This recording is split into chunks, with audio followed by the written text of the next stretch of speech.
반갑습니다. 단심의 품격을 한 단계 높여드리는 어르심의 지혜입니다. 쇼펜하우어가 평생을 두고 한 가지만큼은 절대 양보하지 않았던 게 있었습니다. 그건 바로 사람과 사람 사이에 반드시 지켜야 할 거리에 대한 것이었어요. 그는 이런 비유를 남겼습니다. 추운 겨울날 고슴도치 여러 마리가 서로의 체온을 나누려고 바짝 다가붙었습니다. 그런데 너무 가까이 붙으니까 서로의 가시에 찔려서 피가 났어요. 아파서 멀리 떨어지면 또 추워서 덜덜 떨게 되고요. 가까이 가면 찔리고 멀어지면 얼어 죽고. 그래서 고슴도치들은 수없이 시행착오를 겪은 끝에 찔리지도 않고 얼지도 않는 딱 적당한 거리를 찾아냈습니다. 쇼펜하우어는 말했어요. 사람도 마찬가지라고. 가까운 사이일수록 서로의 가시를 조심해야 한다고요. 진짜 무서운 건 길거리에서 만난 남이 던지는 돌멩이가 아닙니다. 내가 가장 믿고 의지했던 사람이 무심코 꺼낸 한마디인데 그 한마디가 비수가 되어 가슴 한가운데 콱 박히는 겁니다. 이 이야기를 들으시면 사람을 대하는 방식이 달라지고 내 곁에 남아있는 소중한 사람들을 더 이상 잃지 않는 사람 대하는 방식에 대해 알게 되실 겁니다. 이야기 시작 전 구독과 좋아요 버튼을 한번 꾹 눌러주십시오. 마음을 편안하게 해드릴 쇼펜하우어의 지혜를 가장 먼저 보실 수 있습니다. 첫 번째, 지옥 같던 부부 사이를 단 한마디로 바꿔버린 놀라운 변화. 오래된 부부일수록 서로에게 감사하다는 말을 잘 안 합니다. 너무 가까우니까 당연하다고 여기게 되고 당연하다고 여기니까 고맙다는 말이 입에서 안 나오는 거예요. 그런데 바로 이 당연함이 관계를 서서히 죽이는 독이 됩니다. 결혼 42년 차 이종만 씨와 아내 한순옥 씨 부부가 딱 그랬습니다. 아침에 눈만 뜨면 싸웠어요. 리모컨을 어디에 뒀냐? 반찬이 왜 이것밖에 없냐? 별것도 아닌 일로 목소리가 올라갔습니다. 한순옥 씨는 남편이 무슨 말만 하면 그래, 다 내 잘못이지. 내가 뭘 알겠어. 하고 문을 쾅 닫았고요. 이종만 씨는 아이고, 집에 있으면 답답해 죽겠다 하면서 아침부터 밖으로 나가 하루 종일 공원 벤치에 앉아 있었습니다. 두 분 다 속마음은 그게 아니었어요. 한순옥 씨는 사실 남편이 자기 고생을 좀 알아줬으면 하는 거였고, 이종만 씨는 아내가 잔소리 좀 줄여줬으면 하는 거였습니다.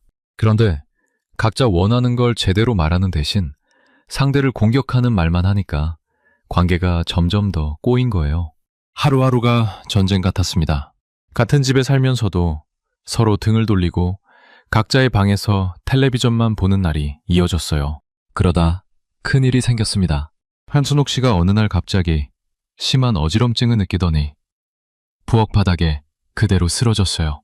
급하게 병원에 실려갔고 다행히 생명에는 지장이 없었지만 일주일 넘게 입원을 해야 했습니다. 이종만 씨는 텅 빈 집에 혼자 남았습니다. 아침에 일어나니 밥상이 없었어요. 수건은 어디 있는지, 반찬통은 냉장고 어디 칸에 넣어뒀는지, 세탁기는 어떻게 돌리는지, 평소에는 눈에 보이지도 않았던 것들이 아내가 없으니까 한꺼번에 쏟아졌습니다. 심지어 쌀이 어디 있는지도 몰랐어요. 40년 넘게 같은 집에 살았는데 쌀통 위치도 모르는 자기 자신이 한심했습니다. 화장실 휴지가 떨어졌는데 여분이 어디 있는지도 몰랐고, 수도꼭지에서 물이 새는 걸 아내가 늘 수리기사 불러서 처리했다는 것도 몰랐어요. 가스밸브는 어떻게 잠그는지, 쓰레기 분리수거는 어느 요일에 하는지, 경비실 전화번호가 뭔지, 이 집에서 돌아가는 모든 일을 아내가 혼자 다 해왔다는 걸 아내가 없는 일주일 만에 처음 알게 된 겁니다. 이종만 씨는 그게 부끄러웠어요.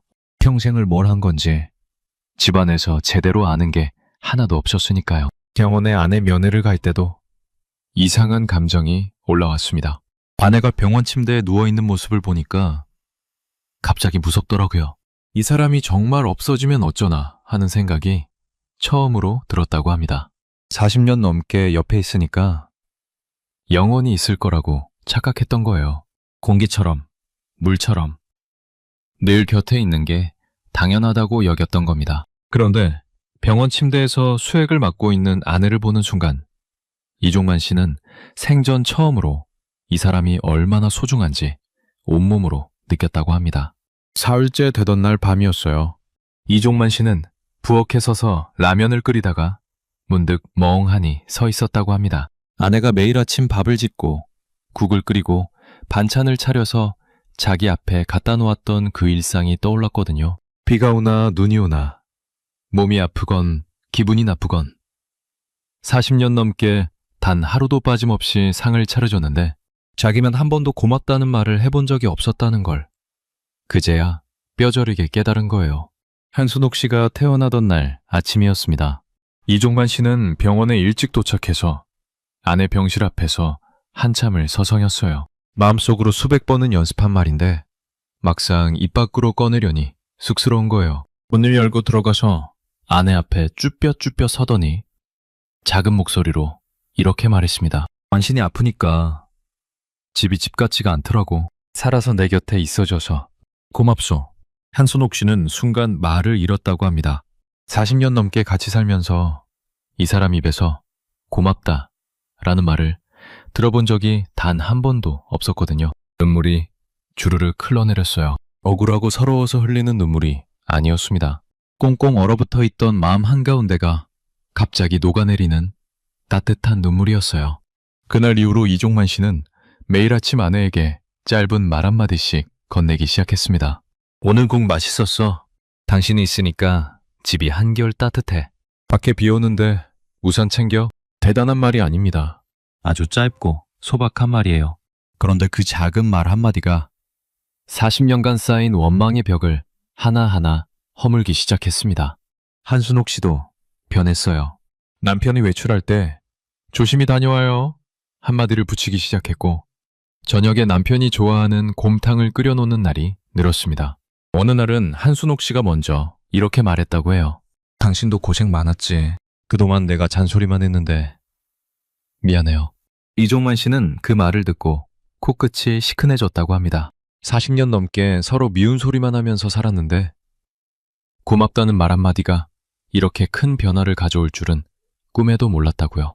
요즘 두 사람은 저녁마다 동네 공원을 함께 산책합니다.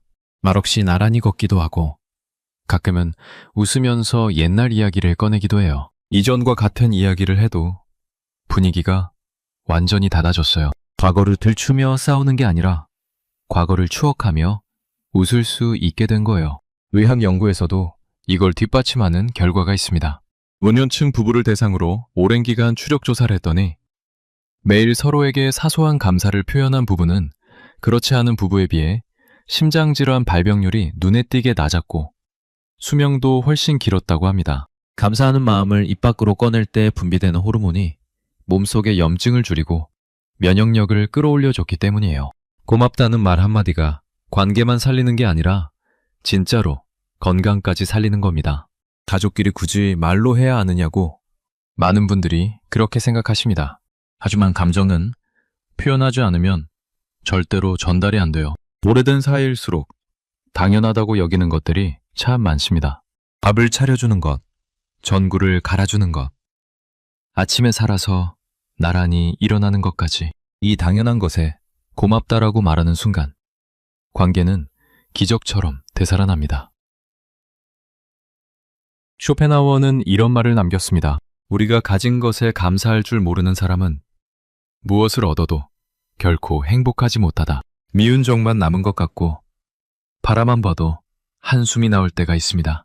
하지만 찬찬히 돌아보면 이 험한 세상에서 수십 년 세월을 함께 버텨준 유일한 사람이에요. 오늘 저녁에는 무심한 듯 커피 한 잔 타주시면서 딱 한마디만 건네보시면 어떨까요? 고맙소. 그 세 글자가 여러분 인생의 남은 사계절을 통째로 바꿔줄 수 있습니다.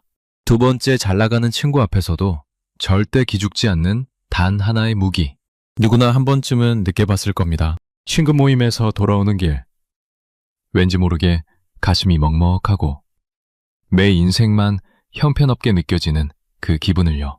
60대 초반 정민우 씨는 오랜만에 고등학교 동창 모임에 나갔습니다. 5년 만에 만나는 자리였어요. 비가 부슬부슬 내리는 토요일 저녁이었는데 식당에 들어서는 순간부터 분위기가 심상치 않았습니다. 테이블마다 고급 양주가 놓여 있고 친구들은 하나같이 번듯한 정장 차림이었거든요. 정민우 씨는 동네 옷가게에서 산 점퍼를 입고 온 자기 모습이 갑자기 초라해 보였습니다. 졸업한 지 40년이 넘었는데도 그때 친구들 얼굴을 보면 17살로 돌아간 것 같아서 설렜어요.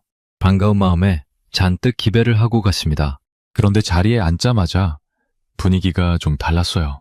반가움의 인사가 끝나고 나니 하나둘씩 근황 자랑이 시작됐거든요. 나 이번에 아파트 갈아탔어. 한강 보이는 대로. 평수도 넓어서 애들이 놀러 오면 딱 좋아. 우리 큰애가 의대 갔다. 벌써 3학년이야. 인턴 나가면 바쁠 텐데. 그래도 뿌듯하지. 나는 손주가 셋이야. 매주 놀러와서 집이 시끄러워 죽겠어. 근데 그게 또 행복해. 나는 지난달에 유럽 은퇴하고 나니까 세상 좋더라. 한 사람이 자랑을 하면 옆에 사람이 더 큰 자랑으로 받아치고 또 그 옆 사람은 더 큰 자랑을 늘어놓았습니다. 마치 자랑 경쟁이라도 하듯 돌아가면서 자기 인생이 얼마나 잘 풀렸는지 발표하는 분위기였어요. 정민우 씨는 그 속에서 점점 작아지는 기분이었어요. 자기한테도 근황을 물어봤는데 솔직히 내세울 게 없었거든요. 나는 뭐 별거 없어. 그냥 조용히 살고 있지 하고 얼버무렸습니다. 그러니까 화제가 금방 다른 사람한테 넘어갔어요. 정민우 씨한테는 더 물어보는 사람이 없었습니다. 정민우 씨는 평범한 중소기업에서 30년 넘게 일하다 퇴직했고 아이들은 취직은 했지만 딱히 내세울 만한 데는 아니었거든요.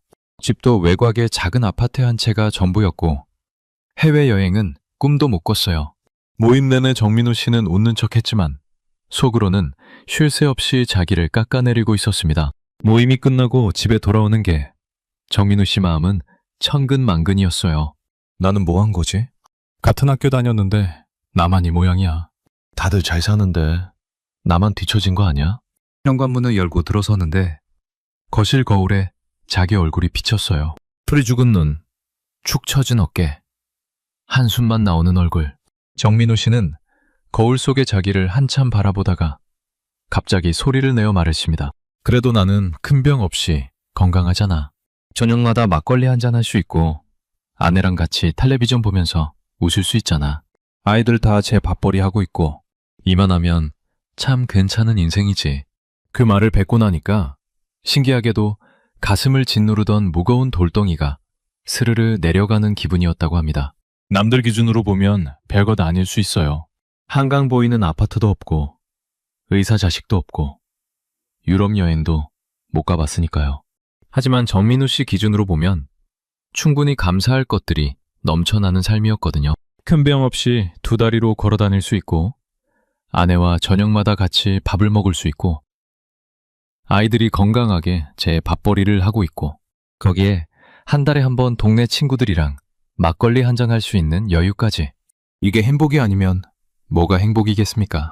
그걸 스스로 인정하는 순간 남들의 자랑이 더 이상 자기를 찌르는 가시가 아니게 됐어요. 남들은 남들이고 나는 나다. 이 한마디가 정민우 씨의 마음에 단단한 울타리를 세워준 겁니다.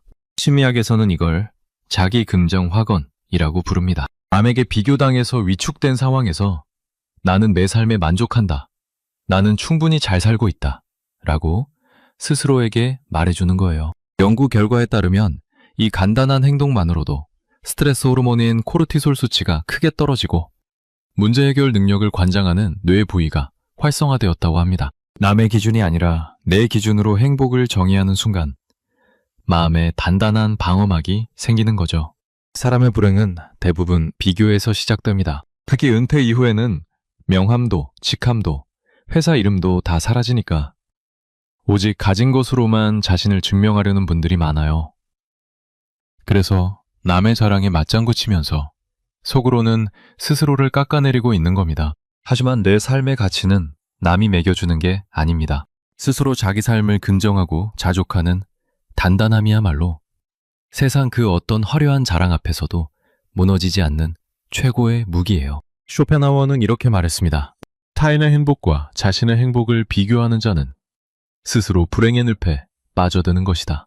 남들보다 조금 덜 가졌어도 조금 덜 화려해도 괜찮습니다. 구비구비 험한 세월을 묵묵히 이겨내고 여기까지 걸어온 여러분의 삶. 그 자체로 이미 눈부시게 훌륭합니다. 오늘 밤에는 거울 속의 나를 보면서 참 잘 살아왔다 라고 꼭 한번 안아주시길 바랍니다. 세 번째, 돈 한 푼 안 쓰고도 어딜 가나 귀한 대접을 받는 사람의 비밀. 세상에는 지갑을 열지 않아도 사람들이 알아서 모여드는 사람이 있습니다. 비싼 선물을 안 해도, 거창한 대접을 안 해도 그 사람 곁에만 있으면 왠지 모르게 마음이 편안해지는 사람이요. 도대체 뭐가 다른 걸까요? 60대 후반 박영순 씨는 매달 한 번씩 나가는 등산 모임이 유일한 낙이었습니다. 남편이 세상을 떠난 뒤 혼자 지내는 시간이 길어지면서 이 모임이 박영순 씨한테는 세상과 연결되는 유일한 끈 같은 것이었어요. 이 모임에는 30명 가까운 회원이 있었는데 그 중에 유독 모임의 분위기를 좌지우지하는 두 사람이 있었습니다. 한 사람은 70대 초반 김태호 씨였습니다. 김태호 씨는 사업을 꽤 크게 했던 분이라 늘 주머니가 두둑했어요.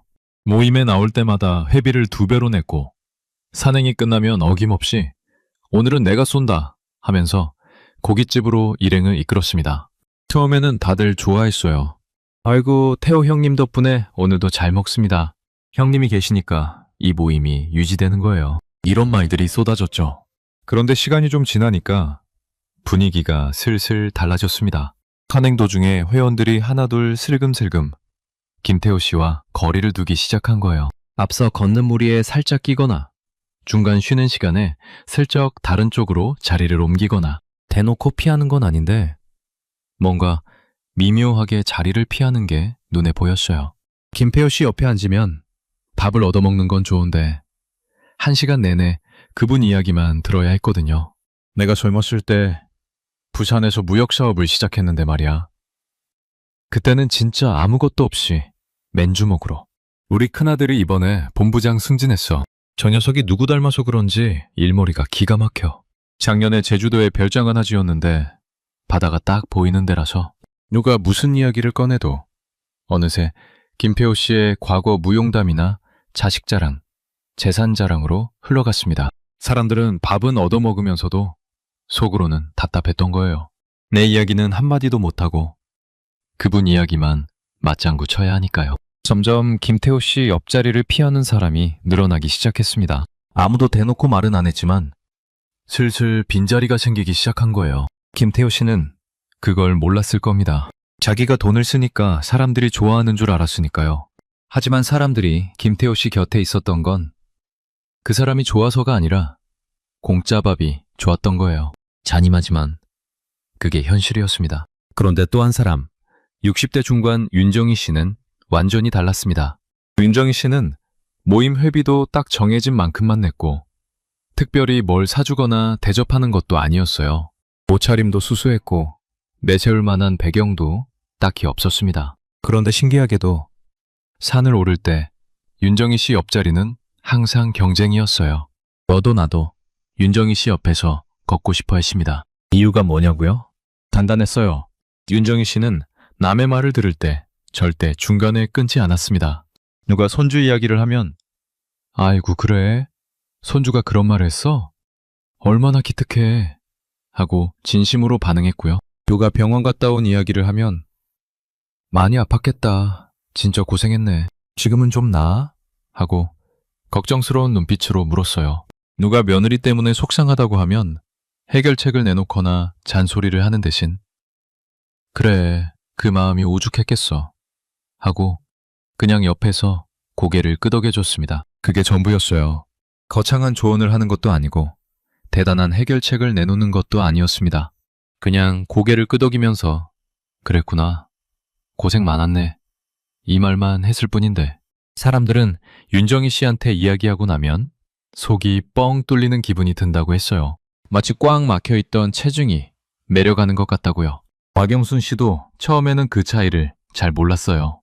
김태호 씨가 돈을 쓰니까 당연히 인기가 많을 거라고 생각했거든요. 그런데 어느 날 모임이 끝나고 뒤풀이를 할 때 깜짝 놀랄 일이 생겼습니다. 김태호 씨가 갑자기 급한 일이 생겨서 먼저 가겠다고 했는데 아무도 붙잡지 않았어요. 네 형님, 조심히 가세요. 한마디로 끝. 그리고 형님이 나간 뒤에 오히려 분위기가 더 편안해지는 거예요. 아이고, 이제야 편하게 말하겠다 하는 사람까지 있었습니다. 그런데 다음 달 윤정희 씨가 감기가 심해서 모임에 못 나온다고 연락을 했을 때는 상황이 완전히 달랐어요. 회원 대여섯 명이 직접 죽을 끓여서 윤정희 씨 집까지 찾아간 겁니다. 정희 언니, 빨리 나와야지. 언니 없으니까 산이 재미없어. 배달 온 것도 아니고 직접 정성 들여 끓인 죽을 들고 간 거예요. 그때 박영순 씨는 확실히 깨달았다고 합니다. 사람의 마음을 얻는 건 지갑의 두께가 아니라 귀의 깊이라는 걸요. 미국의 한 심리학 연구팀에서 아주 흥미로운 실험을 했습니다. 참가자들에게 자신의 이야기를 자유롭게 하게 하고 상대방이 온전히 집중해서 들어주는 상황을 만들었어요. 그리고 그때 참가자들의 뇌를 정밀하게 촬영해봤습니다. 결과가 정말 놀라웠어요. 누군가 내 이야기를 진심으로 들어줄 때 뇌에서 분비되는 쾌감 물질의 양이 맛있는 음식을 먹거나 큰 돈을 손에 쥐었을 때보다 훨씬 강했다고 합니다. 다시 말해, 사람은 본능적으로 밥을 사주는 사람보다 내 마음을 알아주는 사람에게 더 깊은 유대감을 느끼도록 설계되어 있다는 뜻이에요. 나이가 들수록 내 이야기를 하고 싶은 욕구가 커집니다. 살아온 세월이 기니까 가르치고 싶고 알려주고 싶고 조언하고 싶은 마음이 턱 밑까지 차오르거든요. 상대가 말을 꺼내면 반사적으로 나도 그런 적 있어 하면서 내 이야기로 넘어가게 됩니다. 상대는 아직 할 말이 남아있는데 내가 먼저 끼어드는 거예요. 이게 습관이 되면 상대방은 점점 입을 닫게 됩니다. 이 사람한테는 말해봐야 소용없어. 결국 자기 이야기만 할 거니까. 이런 생각이 들면 그 다음부터는 만나도 진심을 꺼내지 않아요. 겉으로는 웃으면서 만나지만 속마음은 절대 보여주지 않는 거죠.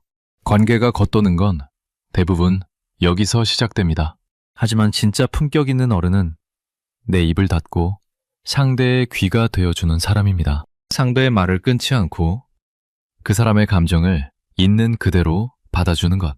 그것이야말로 돈 한 푼 안 들이고 사람의 마음을 여는 최고의 열쇠예요. 쇼펜하우어는 이렇게 말했습니다. 누군가의 마음을 사로잡고 싶다면 그의 이야기를 끝까지 들어주는 것보다 더 강력한 방법은 없다. 가까운 사람일수록 내 마음을 몰라준다고 서운해하기 쉽습니다. 하지만 한번 생각해보세요. 혹시 나도 모르는 사이에 상대의 이야기를 끊고 내 이야기만 하고 있지는 않았는지요. 오늘부터 딱 하나만 바꿔보시면 어떨까요? 누군가 이야기를 시작하면 끝까지 들어주는 겁니다. 서툴러도 괜찮아요.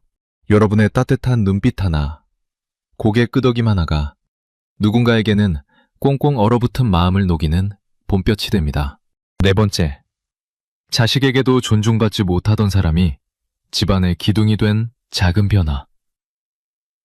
부모라는 이유로 자식 앞에서 항상 강해야 한다고 생각하시는 분들이 참 많습니다. 그런데 역설적이게도 강하게 나설수록 자식들은 더 멀어지더라고요. 왜 그런지 한번 이야기를 들어보세요. 60대 중반 최광수 씨에게는 아들 둘, 딸 하나가 있었습니다. 자식 셋 다 장성해서 각자 살림을 차렸는데 명절이나 생일 때 얼굴 한번 비추는 게 고작이었어요. 전화도 뜸했고 카톡 메시지를 보내도 일십이 다반사였습니다. 최광수 씨는 그게 서러웠어요. 내가 뼈 빠지게 일해서 너희를 대학까지 보냈잖아. 결혼할 때 전세 자금도 보태줬잖아. 밤새 택시 핸들을 잡고 허리가 끊어지게 일해서 너희 등록금 대줬던 그 세월을 너희는 다 잊은 거냐? 자식들만 보면 이런 생각이 올라오면서 절로 목소리가 높아졌습니다. 내가 너희를 어떻게 키웠는데 그 모양이냐? 너희가 아버지한테 이렇게 하면 되는 거냐? 한 달에 전화 한 통도 안 하냐? 너희한테 아버지가 뭐냐? 이런 말을 할 때마다 최광수 씨는 쥐 반성하고 미안한 마음에 더 자주 찾아올 거라고 기대했어요. 그런데 현실은 정반대였습니다. 자식들의 발길은 점점 더 뜸해졌고 전화를 해도 아빠, 나 지금 바빠서요. 한마디로 끊기기 일쑤였어요. 큰아들은 설날에도 회사에 급한 일이 있어서요. 하고 안 오기 시작했습니다. 둘째 아들도 마찬가지였고 그나마 가끔 연락이 되던 막내딸마저 점점 전화를 안 받았어요. 최광수 씨는 밤마다 잠을 설치며 억울해했습니다. 내가 뭘 그렇게 크게 잘못했다고 자식들한테까지 이런 대접을 받아야 하나. 이 넓은 세상에 내 편 하나 없구나 싶어서 가슴이 먹먹했어요. 한밤중에 혼자 소주잔을 기울이면서 내가 아버지 노릇을 잘못한 건가? 하고 자문하기도 했습니다. 그런데 생각해보면 잘못한 건 없었어요. 새벽 4시에 일어나서 택시를 몰고 밤 12시에 들어와서 쓰러지듯 잠들었던 20년. 허리가 끊어질 것 같아도 병원 갈 시간조차 아까워서 파스만 붙이고 핸들을 잡았던 날들. 그 모든 게 자식들 때문이었는데 돌아온 건 차가운 침묵뿐이었습니다. 최광수 씨의 서러움은 깊었어요. 그러다 어느 날이었습니다. 최광수 씨가 스마트폰을 바꿨는데 글씨 크기를 조절하는 방법을 도무지 모르겠는 거예요. 화면의 글씨가 개미만하게 작아서 눈이 아프고 메뉴는 뭐가 뭔지 하나도 모르겠고 평소 같으면 이런 것도 안 되게 만들어 놔서 하고 짜증을 부렸을 텐데 그날은 왜인지 모르게 막내딸한테 전화를 했어요. 수정아, 아빠가 폰을 새로 바꿨는데 글씨가 너무 작아서 잘 안 보여. 혹시 시간 되면 네가 좀 도와줄 수 있겠니? 명령도 아니고 잔소리도 아니고 그냥 부드럽게 도움을 청한 거예요. 놀라운 일이 벌어졌습니다. 막내딸이 짜증 한 번 내지 않고 그 주말에 바로 집에 와서는 아버지 옆에 딱 붙어 앉아 폰을 만져줬어요. 아빠, 여기 이거 누르면 글씨가 커져. 이렇게 하면 돼. 이것도 알려줄까? 사진 찍는 것도 쉬운데. 딸이 웃으면서 이것저것 알려주는 모습을 보니까 최광수 씨 눈시울이 붉어졌다고 합니다. 아, 이렇게 하면 되는 거였구나. 윽박지르고 따지는 게 아니라 그냥 부드럽게 한마디 하면 되는 거였구나. 그 후로 최광수 씨는 조금씩 방식을 바꿨어요. 아들아, 요즘 유튜브라는 걸 보고 싶은데 아빠가 잘 모르겠다. 시간 날 때 한번 알려줄 수 있겠니? 시정아, 엄마 생일 선물을 사고 싶은데 요즘 뭐가 좋은지 네 생각이 듣고 싶구나. 둘째야, 요즘 무릎이 좀 안 좋은데 좋다는 운동이 있으면 알려줘라. 윽박 지르거나 따지는 대신 자식들의 의견을 묻고 작은 도움을 청하기 시작한 거예요. 반년쯤 지나니까 집안 분위기가 완전히 달라졌습니다. 큰아들이 먼저 전화해서 아버지, 이번 주말에 시간 되세요? 고기 좀 구워드릴까? 하고 물었고요. 둘째 아들은 새로 나온 건강식품을 택배로 보내면서 아버지 무릎에 좋다고 해서 보냈어요. 하고 문자를 넣었습니다. 막내딸은 매주 일요일마다 영상통화를 걸어오기 시작했어요. 강하게 나서서 억지로 끌어들이려 했을 때는 꿈쩍도 안 하던 자식들이 부드럽게 손을 내미니까 스스로 다가온 거예요. 설날에 온 가족이 모인 날, 큰아들이 소주를 따르면서 이렇게 말했다고 합니다. 아버지, 요즘 많이 부드러워지셨어요. 솔직히 예전에는 집에 오면 좀 숨이 막혔거든요. 근데 요즘은 아버지 목소리 들으면 괜히 편해져요. 최광수 씨는 그 말에 눈시울이 붉어져서 소주잔만 만지작거렸다고 해요. 아들이 마음을 열어준 게 너무 고마워서 말이 안 나왔다고요. 사실 아버지 노릇이 서툴었던 거지 사랑이 없었던 게 아니었으니까요. 그 서툰 사랑을 자식들이 이제야 알아준 것 같아서 가슴이 뭉클했다고 합니다. 심리학에서는 이걸 벤저민 프랭클린 효과라고 부릅니다. 사람은 완벽하고 빈틈없는 사람보다 자기의 부족한 면을 솔직하게 인정하고 도움을 청하는 사람에게 훨씬 더 큰 호감과 신뢰를 느낀다는 거예요. 왜냐하면 도움을 준 사람은 무의식적으로 내가 이 사람을 도왔으니 이 사람은 나에게 소중한 사람이다 라고 느끼게 되거든요. 명령과 통제가 아니라 부드러운 의존이 관계를 훨씬 더 끈끈하게 만든다는 연구 결과입니다. 우리는 강해 보여야 무시당하지 않는다고 착각합니다. 특히 부모로서 혹은 나이 든 어른으로서 약한 모습을 보이면 안 된다고 생각하시는 분들 정말 많으시죠? 하지만 뻣뻣한 나뭇가지는 강풍에 쉽게 부러집니다. 오히려 바람에 유연하게 흔들리는 갈대가 끝까지 살아남아요. 내가 이건 잘 모르겠다. 도와주면 고맙겠다 라고 말하는 유연함이 상대방의 마음에 자발적인 존경심을 심어줍니다. 쇼펜하워는 이런 맥락에서 이렇게 말했습니다. 진정으로 강한 사람은 자신의 약점을 감추는 사람이 아니라 그것을 있는 그대로 인정할 수 있는 사람이다. 평생을 앞만 보고 달려오시느라 누군가에게 기대는 법을 잊고 사셨을 겁니다. 하지만 이제는 무거운 갑옷을 조금 내려놓으셔도 됩니다. 부드럽게 손을 내밀어 보세요. 사랑하는 가족들은 생각보다 훨씬 더 따뜻한 품으로 여러분을 감싸 안아줄 겁니다. 여기까지 우리 삶을 따뜻하게 꽃피우는 4가지 지혜를 살펴보았습니다. 그런데 지금부터가 진짜입니다. 꽃을 피우는 것만큼 중요한 게 있어요. 그 꽃이 차가운 소리에 꺾이지 않도록 단단히 지키는 일이거든요. 지금부터 말씀드릴 4가지는 아무리 흉어물 없는 사이라도, 아무리 피를 나눈 가족이라도 절대로 입 밖에 꺼내서는 안 되는 치명적인 말들입니다. 쇼펜하우어가 그토록 경계했던 인간 본성의 가장 어두운 면이 바로 이 안에 숨어 있어요. 솔직히 말씀드리면 앞에서 다룬 4가지보다 뒤에 나올 4가지가 훨씬 더 중요합니다. 여기서 영상을 멈추시면 오늘 이야기에서 진짜 핵심을 놓치시는 거예요. 특히 7번째와 8번째 이야기는 들으시는 순간 아, 내가 그동안 이걸 몰랐구나 하면서 무릎을 탁 치실 겁니다. 지금 이 순간 모르고 넘어가시면 가장 소중한 사람을 잃을 수도 있는 이야기입니다. 놓치지 마시고 끝까지 함께 해주세요. 5번째, 매 약점과 불행은 아무리 친한 사이라도 무덤까지 가져가야 하는 이유. 사람은 마음이 힘들 때 본능적으로 누군가에게 기대고 싶어집니다. 혼자서는 버틸 수 없을 것 같으니까 가장 믿는 사람에게 매 속사정을 다 꺼내놓게 되죠. 그런데 바로 그 순간이 인간관계에서 가장 위험한 순간이라는 걸 아시나요? 70대 초반 이명자 씨에게는 30년 넘게 함께한 절친한 친구 송복순 씨가 있었습니다. 두 사람은 아이를 같이 키우다시피 했어요. 이명자 씨 큰아들이 아팠을 때 병원에 같이 밤을 새운 것도 송복순 씨였고, 송복순 씨 남편이 실직했을 때 생활비를 빌려준 것도 이명자 씨였습니다. 남편 뒷바라지하면서 서로 울고 웃으며 수십 년을 보낸 사이, 세상에 이보다 더 깊은 우정이 있을까 싶었어요. 이명자 씨에게 송복순 씨는 친구 이상이었습니다. 언니 같고 동생 같고 유일하게 속마음을 다 꺼내놓을 수 있는 사람이었으니까요. 그런데 어느 해 이명자 씨 집안에 큰 어려움이 닥쳤습니다. 남편이 오래 알고 지내던 지인의 사업에 보증을 잘못 썼다가 예상치 못한 큰 빚을 떠안게 된 거예요. 설상가상으로 큰아들 부부가 심한 불화 끝에 따로 살기 시작했습니다. 집안이 한꺼번에 무너지는 기분이었어요. 이명자 씨는 밤마다 잠이 안 왔습니다.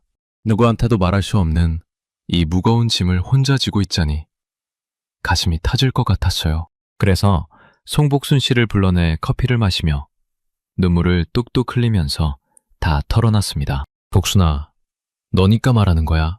우리 집이 지금 난리가 났어. 제발 아무한테도 말하지 마. 송복순 씨는 눈물을 글썽이며 이명자 씨의 손에 꼭 잡아줬어요. 언니, 걱정 마. 내가 무덤까지 가져갈게. 내가 있잖아. 이명자 씨는 그 말을 철석같이 믿었습니다. 30년 지기인데 이 사람만큼은 절대로 나를 배신하지 않을 거라고요. 그런데 석 달쯤 지난 어느 날이었어요.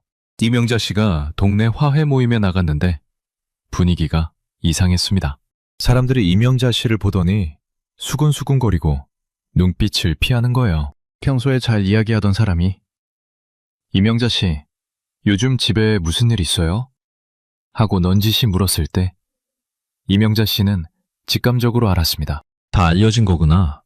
나중에 확인해 보니 송복순 씨가 다른 친구를 만났을 때 이명자 씨 집안 이야기를 했고, 그게 입에서 입으로 퍼져서 모임 사람들 거의 다 알게 된 거였어요.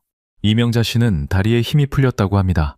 세상에서 가장 믿었던 사람이 매 가장 아픈 곳을 남들의 이야기거리로 만들어버린 거니까요. 30년 우정이 한순간에 무너지는 소리가 들리는 것 같았어요. 집에 돌아와서 송국슬 씨가 보낸 옛날 사진을 보다가 한참을 울었다고 합니다. 두 사람이 젊었을 때 아이들을 데리고 놀이공원에 갔던 사진, 서로 생일을 축하해주던 사진, 행복했던 기억이 떠오를수록 배신감은 더 크게 밀려왔어요. 그래도 복순이만큼은 아닐 거라고 믿었는데 그 말을 중얼거리면서 이명자 씨는 한동안 사람을 만나는 게 무서워졌다고 합니다. 누구한테도 마음을 열 수가 없었어요. 내가 또 속사정을 말하면 또 퍼뜨리지 않을까 하는 두려움 때문이었습니다. 그런데 여기서 중요한 점이 있습니다. 손복순 씨가 나쁜 의도로 그런 건 아니었어요. 다른 친구를 만났을 때 대화가 자연스럽게 흘러가다 보니 이명자 언니네가 요즘 많이 힘들어 하고 걱정하는 마음에서 꺼낸 말이었을 겁니다. 어쩌면 진심으로 걱정이 되어서 다른 사람에게라도 하소연하고 싶었던 건지도 모릅니다. 하지만 의도가 어떻든 결과적으로 그 말은 이명자 씨에게 칼이 되어 돌아왔어요. 심리학에서는 이걸 샤덴프로이데라고 합니다. 독일어로 타인의 불행에서 느끼는 은밀한 기쁨이라는 뜻이에요. 한 연구팀에서 실험을 했는데 사람들에게 경쟁자나 심지어 친구의 작은 실패를 알려줬을 때 뇌 보상회로가 강하게 반응했다고 합니다. 겉으로는 안타까운 표정을 짓고 어머, 어쩌면 좋아 하면서도 무의식 깊은 곳에서는 나는 저 사람보다 낫다는 묘한 안도감과 우월감을 느끼고 있었던 거예요. 이건 그 사람이 악해서가 아닙니다. 인간이라면 누구나 가지고 있는 본능이에요. 그래서 더 무서운 겁니다. 우리가 마음이 힘들 때 누군가에게 내 상처를 벌려 보여주는 건 독이 든 잔을 마시는 것과 다를 바가 없어요. 오늘의 슬픈 고백이 내일 누군가의 가벼운 술안주가 되어버릴 수 있거든요. 그리고 한번 퍼진 이야기는 절대로 다시 주워 담을 수가 없습니다.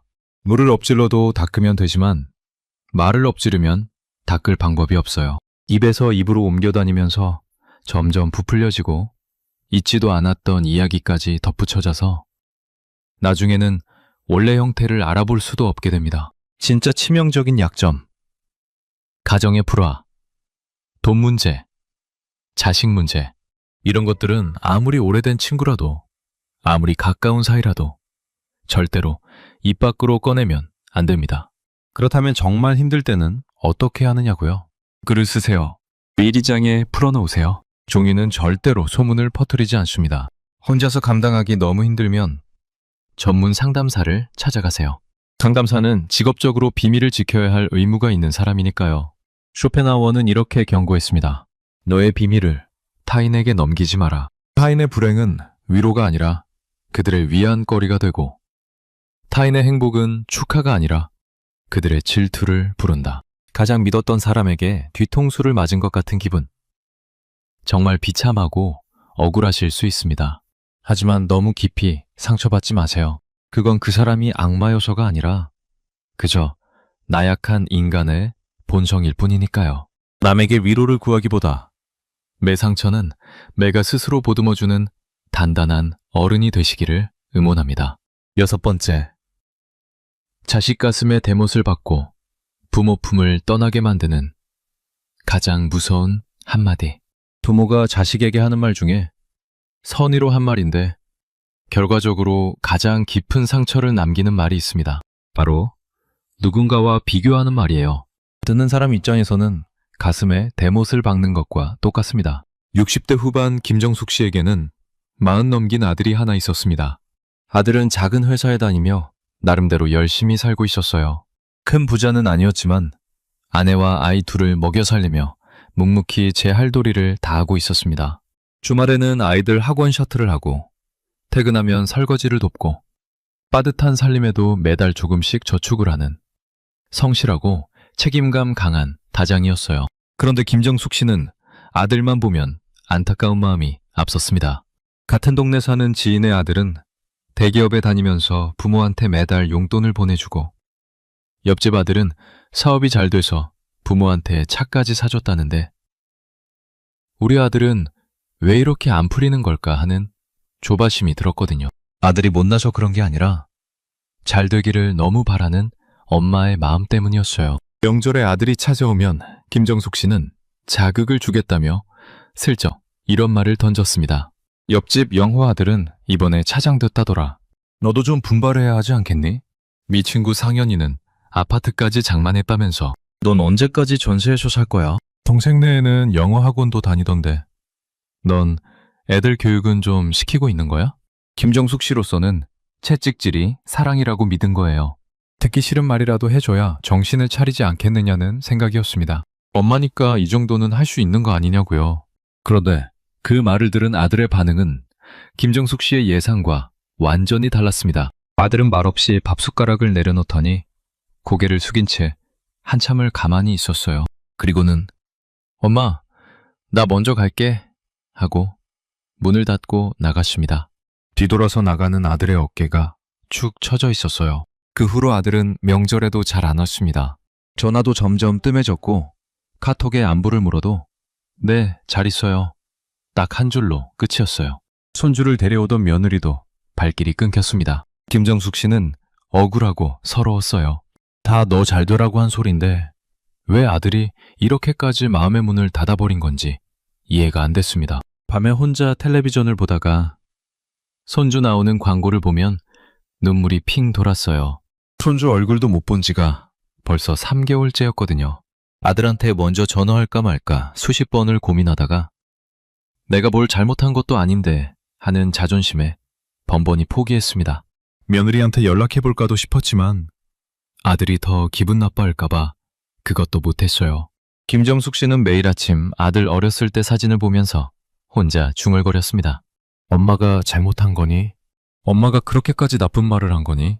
사실 김정숙 씨가 한 말은 우리 주변에서 흔히 들을 수 있는 평범한 잔소리예요. 부모라면 한 번쯤 해봤을 법한 말이죠. 그런데 바로 그 평범한 말이 듣는 사람한테는 평범하지 않았던 겁니다. 하지만 아들의 입장에서 한번 생각해보면 왜 그랬는지 조금은 짐작이 가실 거예요. 나름대로 열심히 살고 있는데 이 세상에서 가장 힘이 되어줘야 할 엄마한테서 넌 왜 남만 못하냐는 말을 듣는 거잖아요. 남들 앞에서는 당당하게 살아도 엄마 앞에서만큼은 여전히 인정받고 싶은 아들이에요. 그 아들한테 넌 부족하다는 말이 엄마 입에서 나오면 자기 존재 자체를 부정당하는 느낌이 드는 겁니다. 뇌과학 연구에 따르면 사랑하는 사람으로부터 비교당하는 말을 들을 때 뇌에서는 놀라운 반응이 일어납니다. 칼로 베이거나 뼈가 부러질 때 활성화되는 뇌의 통증 영역이 사랑하는 사람의 비교 발언에도 정확히 같은 방식으로 반응하는 거예요. 비교하는 말이 비유적으로 아픈 게 아니라 진짜로 살을 찢는 것과 같은 수준의 물리적 고통이라는 뜻입니다. 말로 하는 비교가 실제 폭력과 같은 상처를 남긴다는 무서운 결과예요. 아이돌라고 하는 소리다 라는 명분으로 우리는 너무 쉽게 선을 넘습니다. 특히 자식이나 배우자를 남과 비교하는 것은 칭찬도 아니고 격려도 아닙니다. 그건 내 뜻대로 움직이게 하려는 통제의 욕심이에요. 가장 안전해야 할 가정에서 가장 사랑해야 할 사람한테 남과 비교당할 때 사람은 존재 자체를 부정당하는 극심한 절망감을 느낍니다. 비교의 말은 절대 입 밖으로 꺼내서는 안 되는 맹독입니다. 쇼펜하우어는 이렇게 말했습니다. 타인을 지배하고 통제하려는 욕망은 결국 그 관계를 파멸로 이끈다. 내 가족이 남들보다 더 잘 살고 더 번듯해지기를 바라는 마음은 누구나 있습니다. 그 사랑이 넘쳐서 가끔 날 손말이 튀어나올 수도 있어요. 하지만 그 뾰족한 말을 꾹 삼키시고 딱 한마디만 바꿔보세요. 그래도 엄마는 네 편이다. 당신이 최고야. 넌 충분히 잘하고 있어. 이 따뜻한 한마디가 비교의 칼보다 100배는 강한 힘으로 그들을 일으켜 세웁니다. 김정숙 씨도 나중에 아들한테 먼저 전화를 걸었다고 합니다. 용기가 필요했어요. 엄마가 먼저 고개를 숙이는 게 쉬운 일이 아니었으니까요. 떨리는 목소리로 이렇게 말했다고 해요. 엄마가 잘못했다. 네가 얼마나 열심히 사는지 엄마가 제일 잘 알면서도 자꾸 남 얘기를 했어. 미안하다. 전화기 너머로 아들의 한숨 소리가 들렸다고 합니다. 그리고 잠시 뒤 아들이 낮은 목소리로 이렇게 대답했어요. 엄마, 나도 서운해서 연락 안 한 거 미안해요. 이번 주말에 애들 데리고 갈게요. 김정숙 씨는 전화를 끊고 한참을 울었다고 합니다. 이번에는 서러워서 우는 게 아니었어요. 비교 대신 인정을 담은 말 한마디가 차갑게 닫혀있던 아들의 마음을 열어준 거였습니다. 7번째, 평생지기 친구도 하루아침에 등 돌리게 만드는 치명적인 실수. 좋은 마음으로 해준 말인데 오히려 그 말 때문에 관계가 끊어져 버리는 경우가 있습니다. 대부분은 상대가 원하지도 않은 충고를 했기 때문이에요. 이게 왜 그렇게 위험한지 한번 들어보세요. 60대 후반 최영호 씨에게는 40년 넘게 함께한 단짝 친구 박상철 씨가 있었습니다. 두 사람은 젊었을 때부터 형제 이상으로 가까웠어요. 서로 결혼할 때 들러리를 섰고 아이들이 태어났을 때 가장 먼저 축하해준 사람도 서로였습니다. 사업이 힘들 때 같이 술 마시며 울었고 부모님 돌아가셨을 때 장례식장에서 밤새 곁을 지켜준 사이였어요. 세상에 이런 친구 하나 있으면 인생이 외롭지 않다고들 하잖아요. 최영호 씨한테 박상철 씨가 바로 그런 존재였습니다. 박상철 씨가 퇴직금과 저축을 털어서 작은 칼국수집을 열었을 때 최영호 씨는 진심으로 기뻤어요. 야 상철아, 너 드디어 꿈을 이뤘구나. 축하한다. 하면서 개업 화환까지 보냈습니다. 박상철 씨는 젊었을 때부터 요리를 좋아했고 언젠가 내 가게를 열겠다는 꿈을 가지고 있었거든요.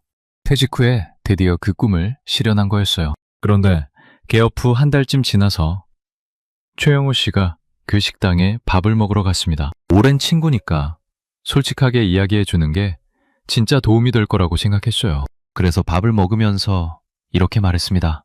상철아, 친구니까 솔직히 말할게. 칼국수 간이 좀 짜. 요즘 사람들은 싱거운 걸 좋아하거든. 인테리어도 좀 바꿔야 돼. 솔직히 좀 허름해 보여. 첫인상이 중요한데. 그리고 이 위치에서 이 메뉴만 가지고는 좀 힘들 것 같은데 사이드 메뉴를 추가하는 게 어때? 최영우 씨 입장에서는 진심이었어요. 친구가 피 같은 돈을 투자해서 시작한 사업인데 잘못되면 어쩌나 걱정이 되니까요. 애정 어린 충고라고 생각했습니다. 그런데 며칠 후 박상철 씨에게 전화가 왔습니다. 목소리가 차가웠어요. 영호야, 내가 딱 한마디만 할게. 앞으로 내 식당에 다시는 오지 마라. 최영우 씨는 귀를 의심했어요. 뭐? 야, 내가 뭘 잘못했는데? 다 너 잘 되라고 한 소리잖아.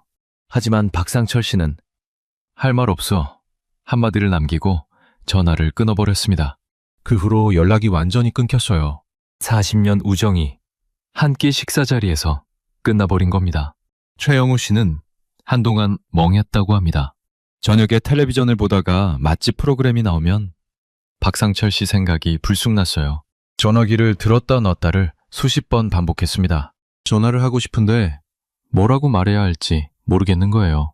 미안하다고 하자니 도대체 뭘 미안해해야 하는지 자기도 모르겠고 내가 뭘 잘못했냐고 따지자니 친구가 더 화를 낼 것 같고 결국 아무것도 못하고 40년 된 전화번호를 바라만 보는 밤이 계속됐습니다. 다른 친구들한테 내가 뭘 잘못한 거냐고 물어봤어요. 그러면 다들 고개를 갸우뚱하면서 글쎄, 너는 좋은 마음으로 한 건데 하고 애매하게 대답했습니다.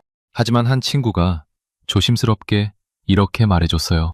영호야, 네가 틀린 말을 한 건 아니야. 근데 상철이 입장에서 생각해봐. 퇴직금 다 털어서 시작한 가게를 첫 달에 벌써 그렇게 지적당하면 기분이 어떻겠어. 그 말을 듣고 나서야 최영호 씨는 조금씩 깨달았다고 합니다. 맞는 말이라고 다 해도 되는 건 아니구나. 타이밍이 잘못되면 좋은 말도 칼이 되는구나. 최영호 씨로서는 정말 억울하고 화가 났을 거예요. 나쁜 마음이 전혀 아니었으니까요. 친구를 도우려는 선한 의도에서 나온 말이었거든요. 그런데 박상철 씨 입장에서 한번 생각해 볼까요?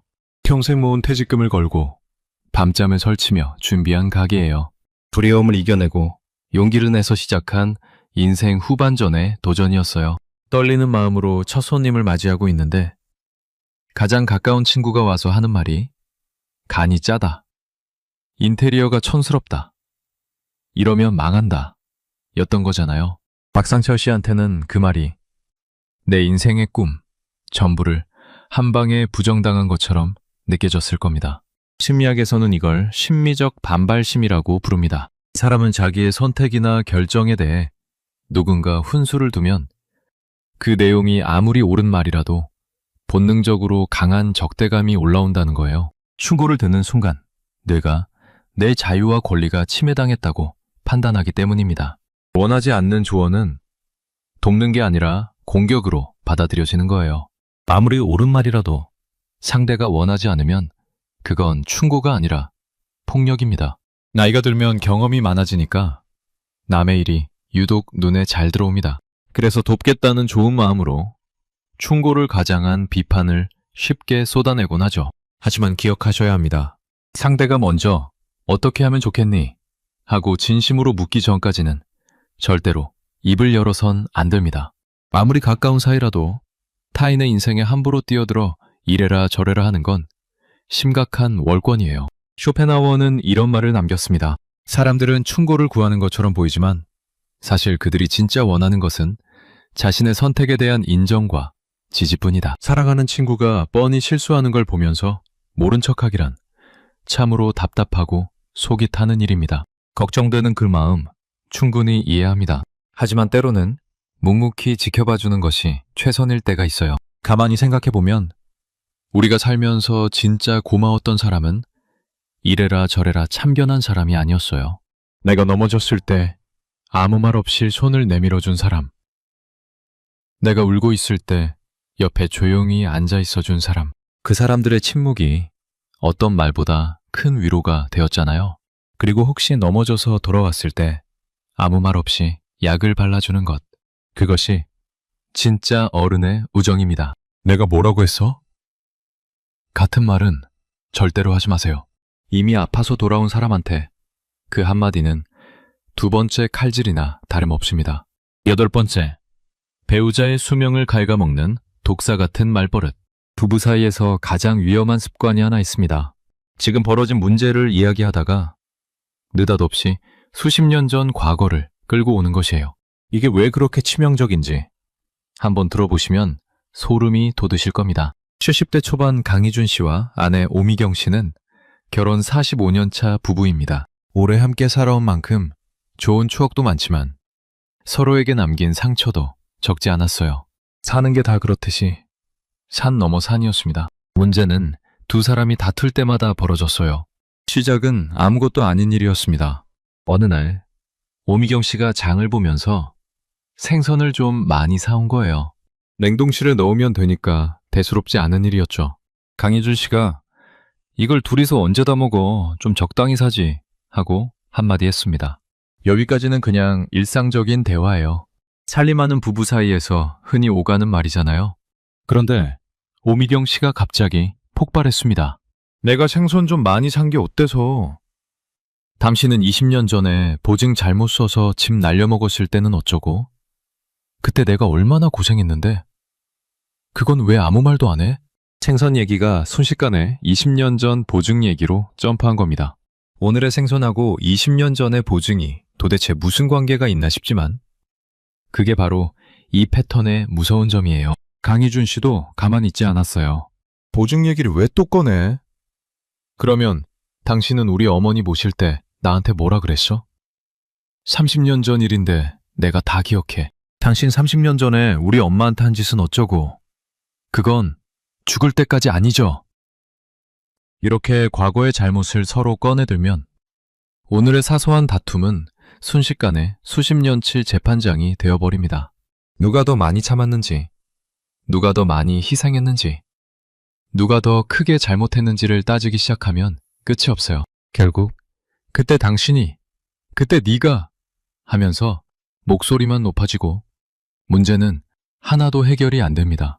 이런 패턴이 수십 년간 반복되자 강희준 씨는 결국 아예 입을 닫아버렸어요. 무슨 말을 해도 결국 과거 이야기로 돌아갈 거니까 차라리 아무 말도 안 하는 게 낫다고 판단한 거예요. 집안에는 대화 대신 무거운 침묵만 흘렀습니다. 같은 집에 살면서도 사실상 남남처럼 지내는 날들이 이어졌어요. 거실에 같이 앉아 있어도 서로 한마디도 안 하고 각자 텔레비전만 보다가 각자의 방으로 들어가는 그게 이 부부의 하루였습니다. 가끔 자식들이 찾아오면 두 사람은 임시로 사이좋은 척 연기를 했어요. 그런데 아이들이 돌아가면 다시 깊은 침묵 속으로 빠져들었습니다. 식탁에 마주 앉아 밥을 먹으면서도 한마디도 안 했어요. 숟가락 부딪히는 소리, 김치 씹는 소리만 텅 빈 집안에 울렸습니다. 왕희준 씨는 혼자 생각했어요. 같은 집에 사는데 왜 이렇게 외롭지?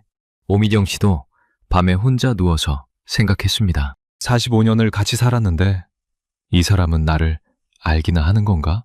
두 사람 다 서로에 대한 정이 남아 있었어요. 하지만 수십 년간 쌓인 과거의 상처가 벽이 되어 그 정을 표현하는 방법을 완전히 잊어버린 거예요. 이건 두 사람 중 누가 잘못한 게 아닙니다. 왕희준 씨도 오미경 씨도 둘 다 인생에서 정말 고생을 많이 했어요. 두 사람 다 억울한 마음이 산더미처럼 쌓여 있었습니다. 문제는 그 쌓인 감정을 풀어내는 방식이 잘못된 거예요.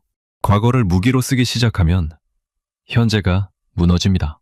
심리학 연구에 따르면 싸울 때마다 과거의 잘못을 반복적으로 꺼내는 부부는 만성적인 스트레스에 시달리게 됩니다. 위장장애와 불면증 발병률이 일반 부부보다 3배나 높았다는 조사 결과도 있어요. 지나간 과거를 현재로 끌고 오는 대화법은 서로에게 매일 조금씩 독을 먹이는 것과 같은 효과를 낳는다는 겁니다. 느리지만 확실하게 서로의 마음과 몸을 갉아먹는 거예요. 과거를 들추는 이유가 뭘까요? 지금 이 순간 대화에서 이기고 싶기 때문입니다. 상대를 굴복시키기 위해 가장 아픈 과거의 상처를 무기로 꺼내드는 거예요. 지금 다투고 있는 문제로는 이길 수 없으니까 과거의 큰 잘못을 끌고 와서 상대를 짓눌러 버리려는 겁니다. 하지만 이미 지나간 시간은 아무도 되돌릴 수 없습니다. 바꿀 수 없는 과거로 현재를 공격하면 남는 건 서로를 향한 환멸과 죽어가는 관계뿐이에요. 아무리 화가 나도 싸움은 지금 일어난 문제 하나로만 끝내야 합니다. 과거는 과거의 자리에 두세요. 그래야 현재가 무너지지 않습니다. 혹시 싸우다가 과거 이야기가 입끝까지 올라올 때 어떻게 하면 좋을까요? 방법은 의외로 간단합니다. 일단 멈추세요. 화가 치밀어 오를 때 과거 이야기를 꺼내고 싶으면 일단 3초만 숨을 멈추는 겁니다.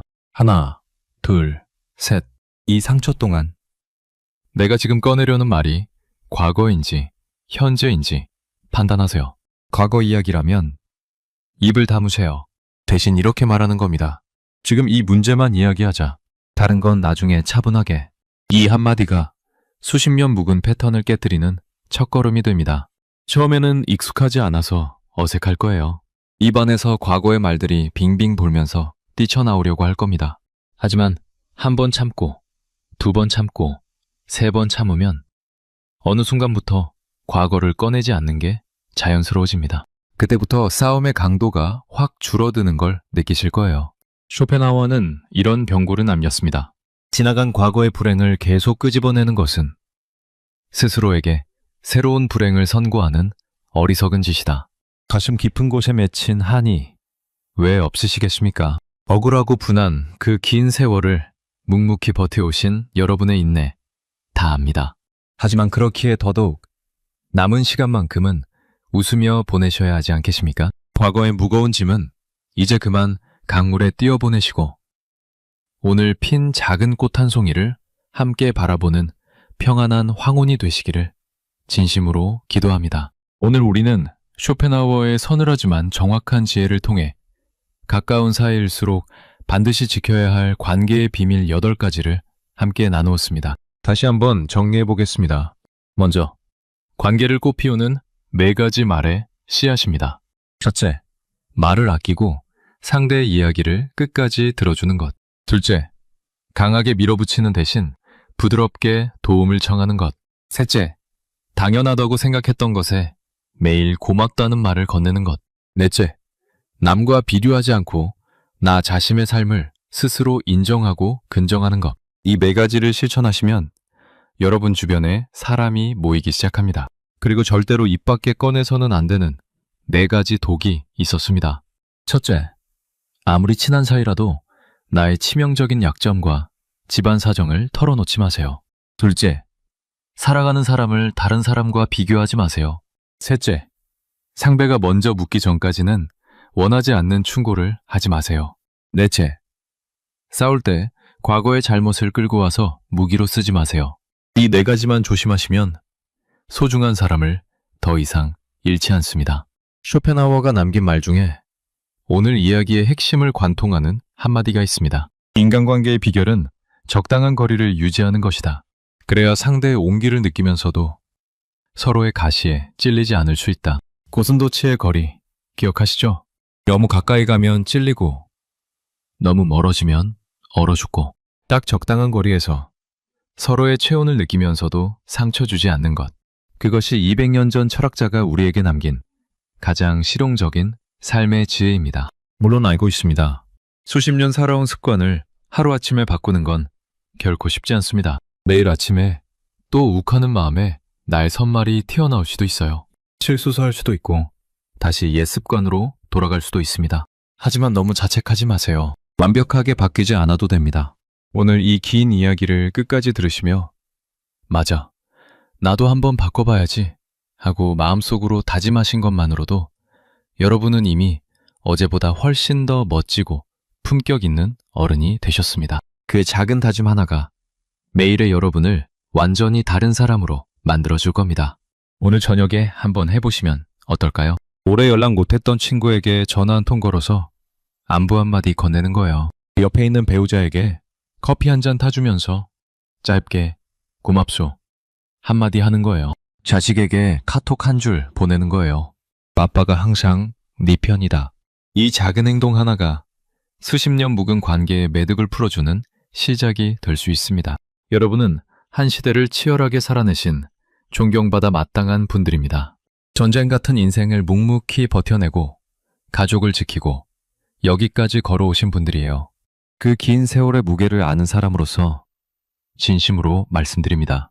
여러분의 남은 인생이 억울함과 상처 대신 따뜻한 온기와 편안한 웃음으로 가득 채워지기를 온 마음으로 응원합니다. 가까운 사이, 소중한 사이일수록 말 한마디가 약이 되기도 하고 독이 되기도 합니다. 오늘부터 약이 되는 말을 선택하시길 간절히 바랍니다. 오늘 이야기가 마음에 와닿으셨다면 소중한 분들께 이 영상을 나눠주시고 구독과 좋아요를 부탁드립니다. 다음에도 여러분의 삶에 지혜와 위로가 되는 이야기로 찾아오겠습니다. 건강하고 평안한 하루 보내세요. 감사합니다.